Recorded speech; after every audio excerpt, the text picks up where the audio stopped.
Hello friends, मैं राहुल जायसवाल एक बार फिर से स्वागत करते हैं अपने यूट्यूब चैनल पे अथर्व एजुकेशन पे। जैसा कि हम लोग सिंप्लीफिकेशन का एक चैन लेके चल रहे हैं, ठीक है, चैन वीडियो लेके चल रहे हैं। अब के कॉन्सेप्ट में हम लोग जो सीखने जा रहे हैं, एक नया कॉन्सेप्ट हम आपको बताएंगे सिंप्लीफिकेशन का। प्रीवियस पेपर्स जब आप सेट सॉल्व करते हो मैथ में तो ऐसे क्वेश्चन दिखाई देते हैं। बहुत इंपॉर्टेंट कॉन्सेप्ट है। कुछ समय में 2 से 3 मिनट के अंदर मैं आपको बहुत बेहतरीन कॉन्सेप्ट सिखाने जा रहा हूँ।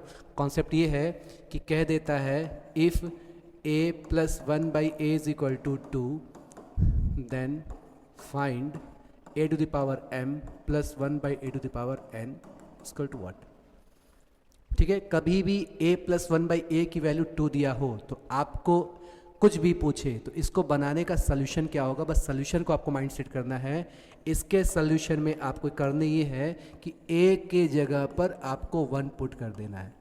चाहे कोई भी ऐसा क्वेश्चन हो जहाँ पर a plus 1 by a की वैल्यू 2 हो तो आपको क्या करना है, क्वेश्चन को सॉल्व करते समय a की वैल्यू आपको 1 पुट कर देना है। तो आप देखो कि अगर यहाँ पर a की वैल्यू 1 रखोगे और यहाँ भी 1 रखोगे तो 1 और 1 सॉल्व करने पे कितना आ गया, 2 आ गया। अब चाहे कोई भी एग्जाम्पल दुनिया का फटाफट आंसर दोगे। एग्जाम्पल के तौर में मैं बात करूँ आपसे कि कह दे पहला question if a plus 1 by a is equal to 2 then find the value of, पता लगाइए। जैसे पहला क्वेश्चन पूछ दे कि a की पावर 50 प्लस 1 बाई a की पावर 100 की वैल्यू क्या होगा। बहुत इंपॉर्टेंट है, एसएससी के एग्जामों में ये क्वेश्चन बहुत पूछा जाता है। तो जैसा मैंने आपको अभी सोल्यूशन बताया कि आपको कुछ नहीं करना है, इसके सोल्यूशन में जहाँ जहाँ a है वहाँ बस 1 पुट कर दो। यहाँ पर 1 पुट करोगे तो 1 की पावर 50 और यहाँ भी 1 पुट करोगे तो 1 की पावर 50। और आपने पढ़ा है कि 1 की पावर कुछ भी कीजिएगा तो आंसर 1 ही आता है। तो यहाँ पर ये हो जाएगा 1 प्लस 1 की वैल्यू क्या आएगा, 2 आएगा।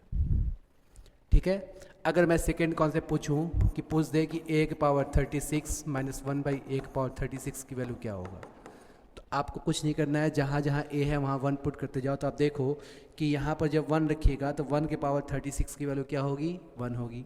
यहाँ पर जब 1 रखिएगा 1 की पावर 36 की वैल्यू क्या होगी, 1 होगी। तो आप देखो ये 1 माइनस 1 की वैल्यू क्या हो जाएगा, 0 हो जाएगा। तो अब ये आपको सीखने वाली बात है कि अगर a प्लस 1 बाई a की वैल्यू 2 दिया हो, अगर इस फॉर्मेट में हो तो आपका आंसर कितना आएगा, 2 आएगा। प्लस में है तो 2 आएगा। अगर सपोज कीजिए कि a to the power m और माइनस में हो तो इसका आंसर क्या आएगा, 0 आएगा। तो 2-4 सेकंड में आपको बस आंसर क्लिक करने में जितना समय लगे आपको बस वही समय लगाना है। बस यहाँ पर आपको ऑब्जर्व करना है कि बस कंडीशंस ये है कि a प्लस 1 बाई a की वैल्यू कितनी होनी चाहिए, 2 होने चाहिए। और मैंने आपको एग्जांपल देकर भी समझाया कि भाई यहाँ अगर प्लस हो तो हम 2 मारेंगे और अगर यहाँ माइनस हो तो हम लोग क्या आंसर देंगे, 0 देंगे। उम्मीद करते हैं कि कॉन्सेप्ट आपको समझ में आया होगा। प्रीवियस पेपर सेट्स जब आप सॉल्व कीजिएगा तो ऐसे क्वेश्चन आपको बहुत दिखाई देंगे। आप इस क्वेश्चन के इस सोल्यूशन का आप स्क्रीनशॉट ले सकते हो। मात्र 10 से 20 सेकेंड समय देते ही आप इसको पूरा अच्छे से तैयार कर सकते हो। ठीक है, मिलते हैं हम लोग नेक्स्ट लेक्चर में। Thank you.